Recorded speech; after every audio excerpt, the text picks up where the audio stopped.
Alors, premier petit... vous avez le droit de sortir vos téléphones.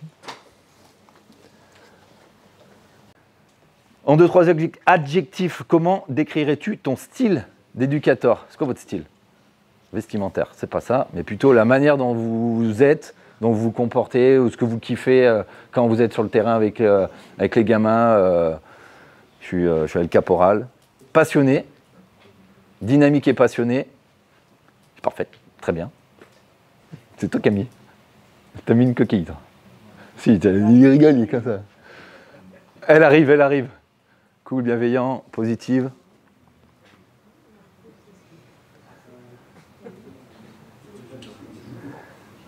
À fond. Plaisir, jeu à mouvement, dynamique, rigoureux. Ah, ça c'est intéressant. Ok, indulgent. Indulgent, c'est par rapport à quoi? Ok, dans l'ensemble, ça va vite. Ouais. Ah, peut-être du coup, prochain coup, quand on refera, je mettrai un tout petit peu plus de temps là-dessus. À noter. C'est bon, Cédric, note.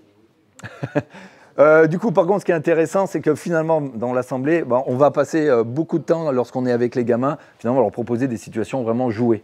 D'accord? Et quand on parle de situations jouées, c'est des situations où ils sont posés en face d'un problème, d'accord, ou d'un défi, et ils vont essayer de trouver les arguments collectifs ou individuels pour essayer de résoudre ce problème. Et la plupart du temps, ce qu'on va chercher à faire, le but qu'on va atteindre au jeu de rugby, c'est quoi? Très simplement, la plupart du temps. Bah ouais, très bien. Un point pour madame. Pour marquer, il y a différents profils. On ne va pas forcément répondre à la question parce que ça pourrait prendre beaucoup de temps et du coup, on ne va pas pouvoir aller aussi loin que j'aimerais. En gros, ici, on était sur quelques questions qui vont permettre d'identifier quel type d'éducateur, quel profil d'éducateur vous êtes. Juste pour mettre un petit exemple. Comment présentez-vous une nouvelle situation d'entraînement? Quand un joueur commet une erreur en match ou en entraînement, quelle est votre réaction? D'accord? Et si je mets, par exemple, lors des échanges,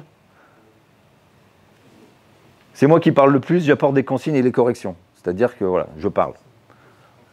Petit B, j'encourage les joueurs à poser des questions et à proposer des solutions. Je questionne un peu. Alors, comment on pourrait faire? Et petit C, les joueurs parlent beaucoup.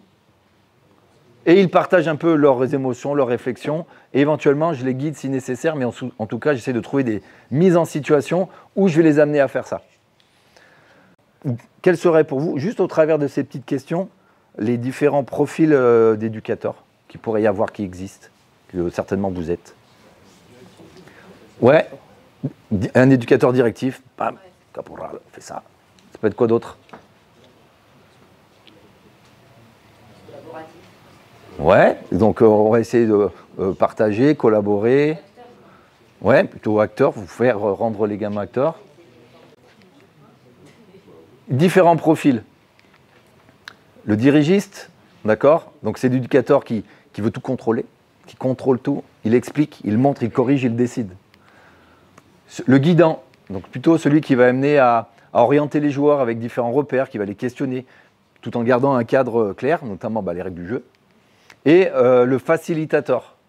Donc c'est plutôt celui qui va créer un environnement où le joueur il va explorer, ou qui va réfléchir et qui va apprendre par lui-même. Donc sur cette notion d'échec, d'erreur et ainsi de suite. Donc il va tenter, il va tester et après l'éducateur dans ce moment-là il va être à questionner. Alors ça a marché ou pas? Comment on pourrait faire mieux? Pour le dirigiste, vous privilégiez la transmission et le contrôle. Ce style est efficace pour structurer les bases techniques, les outils, quoi. Mais attention à ne pas brider l'initiative et l'adaptation des joueurs. L'adaptation à quoi, souvent? Posée par qui? À l'adversaire, ce qui se passe en face. Pour le guidant, vous orientez vos joueurs en leur laissant des marges de manœuvre. Okay. Vous favorisez une certaine autonomie tout en aidant à structurer leur apprentissage. Pour le facilitateur, vous mettez en place un cadre dans lequel les joueurs explorent et prennent des décisions. Vous les encouragez à s'adapter en situation réelle, ce qui développe leur intelligence de jeu. Ouais. Est-ce que par rapport aux différents profils, ouais. et en fonction de l'âge des enfants, exactement. Les catégories Sur du 8, par exemple. C'est très en fait, c'est pas cloisonné. C'est que des fois, je vais être un peu dirigiste, des fois, je vais être facilitateur, des fois, je vais aller chercher, je vais être un peu guidant, je vais questionner. Alors, du coup, est-ce que si je me baisse, est-ce que je ne serais pas un peu plus costaud, et ainsi de suite. Par rapport à ça, pour le dirigiste, on va juste rester sur les points positifs. Donc, donner des repères clairs. Donc, en gros, je dirige. Donc, pour moi, c'est clair. La règle, le plaquage, c'est à la taille, c'est pas à la carotide, en gros. Rassure les débutants, gagne du temps sur l'organisation, les points de vigilance, risque de brider la prise d'initiative. Il y a une grosse dépendance au coach. Coach, 3 points, la touche. Ça, on connaît tous. Et apprentissage plutôt passif, c'est-à-dire qu'on est en attente de dire, bah alors coach, qu'est-ce qu'on fait? Pour le guidant, encourage la réflexion, structure la progression, soutient les décisions du joueur. Par contre, point de vigilance, faut être un peu finaux là-dessus, c'est-à-dire que si on pose trop de questions, on va perdre les gamins. Si on ne pose pas la bonne question, il ne va rien comprendre. D'accord? Donc, il faut aussi, voilà, si c'est mal dosé, il faut faire attention. Moi, j'ai tendance des fois à parler beaucoup, à poser plein de questions, et du coup, voilà, c'est un point de progression, pour ma part. Facilitateur, point positif, stimule l'autonomie, valorise l'apprentissage par le ROF, favorise l'engagement actif. Par contre, quelques points de vigilance. Peut manquer de cadre pour les plus petits. Ça répond un petit peu, on va aller sur ta question. Pour les plus petits, ça demande un vrai lâcher-prise du coach. Qu'est-ce que c'est? Ça, c'est important. C'est quoi le lâcher-prise pour vous, vite faf? Vas-y. Être moins derrière eux. Quoi d'autre? Ouais. Accepter que ça ne marche pas comme nous, on l'attend. Oui. Oui. C'est une somme d'individus avec... C'est ça. Et en plus, si on veut trop gérer tout le truc, ça fait mal à la tête, on est fatigué, t'as l'entraînement, vraiment, ils m'ont saoulé. Et peut-être que c'est un peu de notre faute. C'est parce que lâchons prise sur quelques aspects, d'accord? Et que c'est pas parce que ça marche pas là, peut-être que ça marche pas, on va peut-être se questionner sur la situation que j'ai proposée, c'est peut-être pas la bonne. Et on a le temps, on va construire. Ouais. Quand on est seul avec un groupe, c'est assez facile. Des fois, à deux, on va pas lâcher, nous, on va lâcher prise sur certains. Ah, ça, c'est la relation que tu as avec ton co-coach. Ouais, il faut arriver aussi à le faire à deux. À être d'accord sur ce qu'on lâche ou pas. Les relations inter-coach, rapidement, on se met d'accord sur le truc et après, au pire, tu dis, vas-y, viens, on tente et on en discute après. Tu vois, s'il y a un peu un bagarre, après, il dit, ouais, mais viens, on fait des mauls dans la pente de la montée de machin et tout. Ouais, bon, je vais bien tenter, mais on va se questionner quand même. Mais des fois, franchement, si des fois on se met en mode un peu laboratoire, il n'y a pas de mauvaises idées, il faut juste tenter et tester. Peut-être qu'on va vouloir faire un truc qui peut paraître fou, mais peut-être que ça va activer quelque chose chez les enfants qui peut être sympa. Le positionnement sur les différentes catégories, là, c'est en lien avec le niveau d'autonomie des joueurs.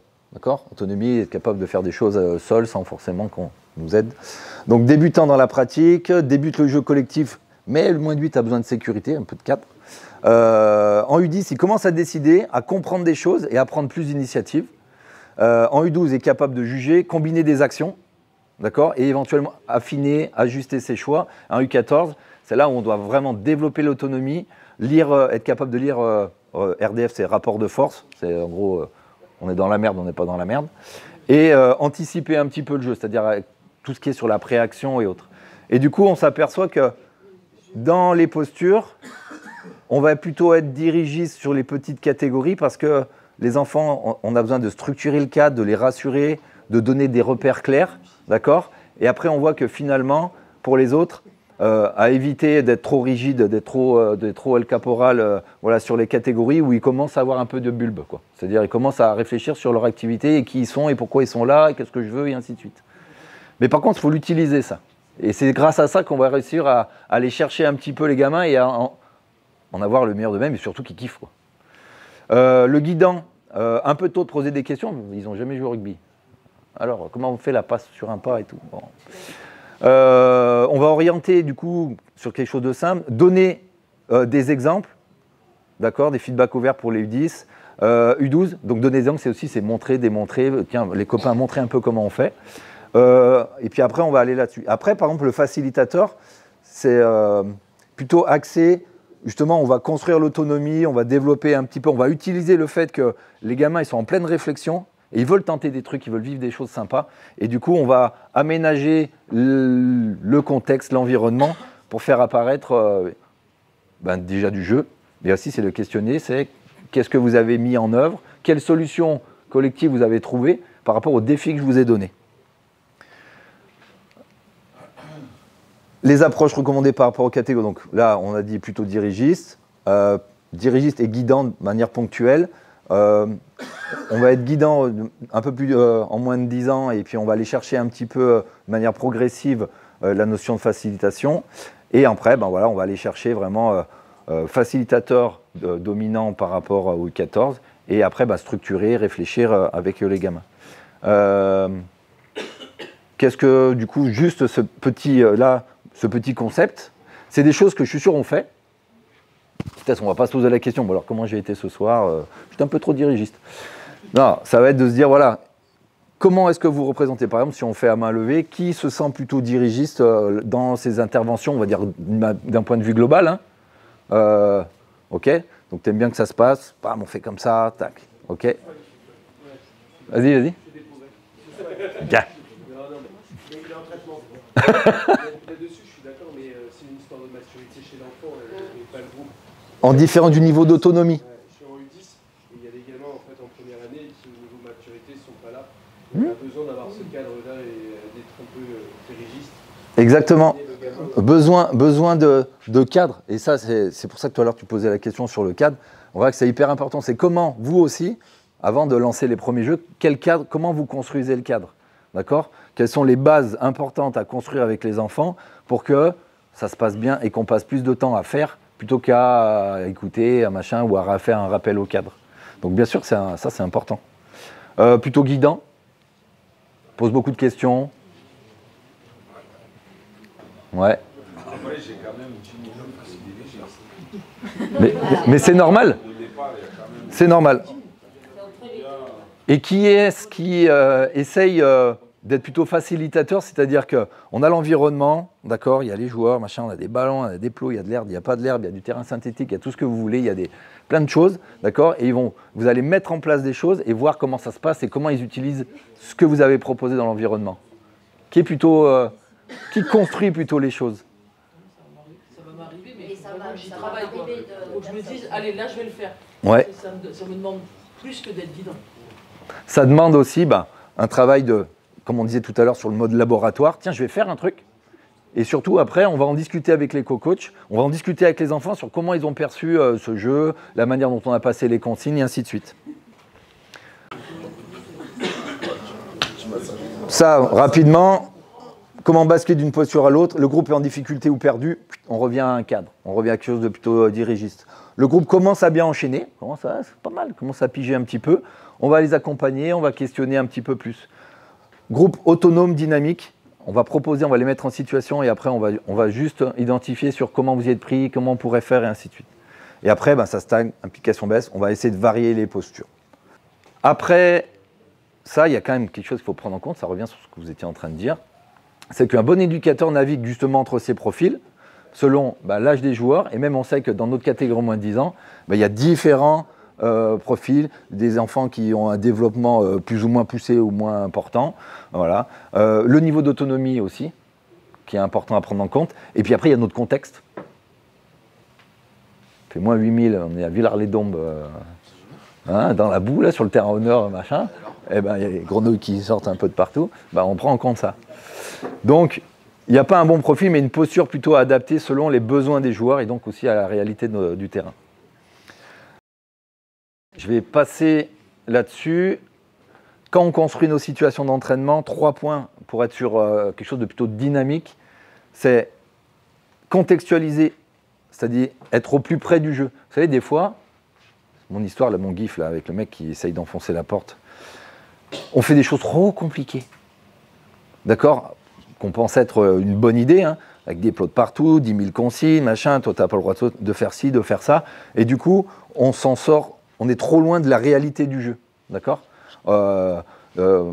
Allez, quand on fait des situations de jeu de passe contre des piquets de tomates, on ne va jamais apprendre à faire la passe. On va peut-être attraper un truc en mouvement et puis le passer à un copain, mais ça va être très très compliqué de le transférer par la suite pour l'enfant dans le jeu. Donc il faut être au plus près de la réalité du jeu. Être capable d'adapter ces situations, donc les besoins individuels. On ne fait pas un petit moins de 8 ans, il n'a pas, dans son développement d'enfant et de joueur de rugby, les mêmes besoins qu'un U14. Déjà, ils n'ont pas le même âge. C'est con. Et ils n'ont pas aussi la même expérience, expertise. Et puis être progressif dans l'évolution des tâches, dans les missions qu'on peut donner. Parfois, des fois, on est énervé, ça ne marche pas. Ça ne marche pas, on ne comprend pas. Pourtant, le 3 contre 2, c'est facile. Regarde, on fait la passe, 3 contre 2. Et des petits moins de 8 ans, c'est compliqué. Déjà, avant qu'il fasse une passe à un copain, déjà, c'est sensationnel. Mais qu'il le fasse de manière délibérée pour maintenir le déséquilibre favorable et se retrouver à 1 contre 0. Nous, adultes, et encore, ça reste à voir, on peut le faire. Sur un malentendu, ça marche. Avec un peu de chance, ça marche. Mais aider là à avoir ce même niveau d'exigence par rapport à notre vécu d'éducateur adulte, pour des titous, il va falloir ramer un petit peu quand même.